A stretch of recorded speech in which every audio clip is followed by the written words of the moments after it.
Assalamualaikum warahmatullahi wabarakatuh. A'udzu billahi minasyaitonir rajim. Bismillahirrahmanirrahim. Alhamdulillahi rabbil alamin. Wassalatu wassalamu ala asrafil anbiya wal mursalin wa ala alihi wa sahbihi ajma'in, amma ba'du. Kepada kaum muslimin yang saya hormati, pertama-tama marilah kita senantiasa memanjatkan rasa puja-puji syukur kehadirat Allah Subhanahu wa Ta'ala yang terus melimpahkan rahmat nikmatnya kepada kita semua. Tidak lupa sholawat serta salam mudah-mudahan tetap tercurah kepada junjungan kita Nabi besar Muhammad sallallahu alaihi wasallam. Mudah-mudahan kita bisa mendapatkan syafaat dari beliau Kanjeng Nabi Muhammad sallallahu alaihi wasallam pada yaumil akhir kelak. Hadirin yang dirahmati Allah, pada kesempatan ini marilah kita mentadabburi surat An-Nasr, surat yang sangat pendek, hanya 3 ayat, namun mengandung pesan besar tentang kemenangan, kerendahan hati, dan akhir perjalanan dakwah Rasulullah sallallahu alaihi wasallam. Dalam surat An-Nasr Allah berfirman, "Idza jaa nasrullahi wal fath wa ra'aitan nasa yadkhuluna fi dinillahi afwaja fasabbih bihamdi rabbika wastaghfir innahu kana tawwaba."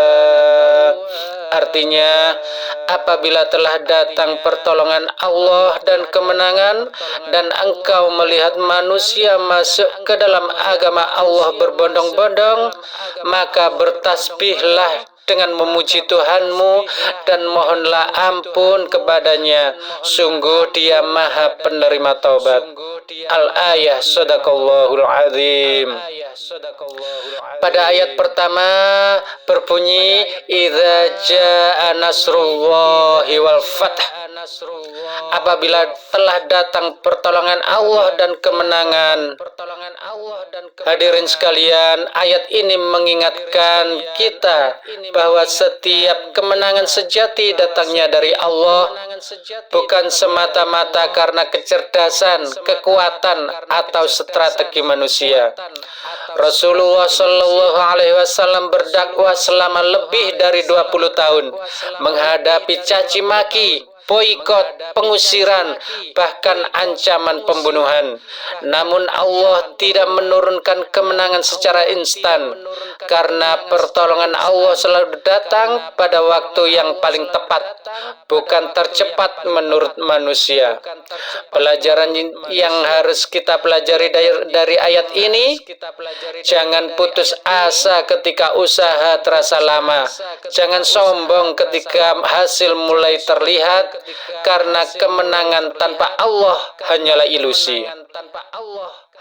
Kemudian dari ayat kedua, wa ra'aitan nasa yadkhuluna fi dinillahi afwaja, dan engkau melihat manusia masuk ke dalam agama Allah berbondong-bondong. Ayat ini menggambarkan Fatu Makkah saat Islam tidak lagi dipandang lemah, tapi menjadi cahaya yang menerangi hati manusia. Inilah puncak kemenangan Islam waktu itu. Menariknya, kemenangan ini bukan ditandai dengan balas dendam, tapi dengan pengampunan. Rasulullah berkata kepada penduduk Mekah saat itu, "Pergilah, kalian semua bebas." Inilah dakwah sejati, bukan dengan paksaan, bukan dengan kebencian, tapi dengan akhlak dan kasih sayang. Pelajaran untuk kita, Islam akan diterima bukan karena banyaknya kata, tapi indahnya teladan. Kemudian ayat berikutnya, fasabbih bihamdi rabbika wastaghfir innahu kana tawwaba. Hadirin yang dirahmati Allah Subhanahu wa taala, artinya dalam surat ini adalah maka bertasbihlah dengan memuji Tuhanmu dan mohonlah ampun kepadanya. Hadirin yang dimuliakan oleh Allah Subhanahu wa taala, saat kemenangan datang, Allah tidak memerintahkan Rasulnya untuk berpesta, melainkan bertasbih, yaitu mensucikan Allah, memuji Allah, mengakui semua berasal darinya, beristighfar, merasa masih banyak kekurangan. Inilah puncak akhlak orang beriman. Semakin tinggi derajat, semakin rendah hati. Ayat ini juga menjadi isyarat dekatnya wafat Rasulullah sallallahu alaihi wasallam, seolah Allah berkata, "Wahai Muhammad, tugasmu telah selesai, bersiaplah kembali kepadaku." Hadirin yang dirahmati oleh Allah, dari surat An-Nasr kita belajar 3 hal yang besar.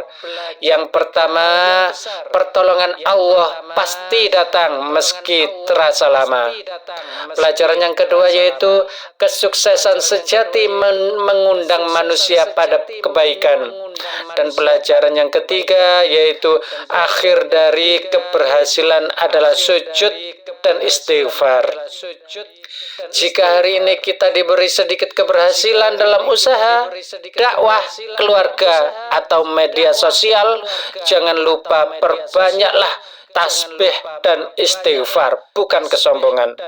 Semoga Allah menjadikan kita hamba-hamba yang rendah hati saat diuji dan tunduk saat diberi kemenangan. Marilah kita tutup tadabbur kita pada kali ini dengan berdoa. A'udzubillahi minasyaitonirrajim. Bismillahirrahmanirrahim. Ya Allah, jadikan kami hamba-Mu yang selalu mengingat-Mu di kala sempit maupun lapang.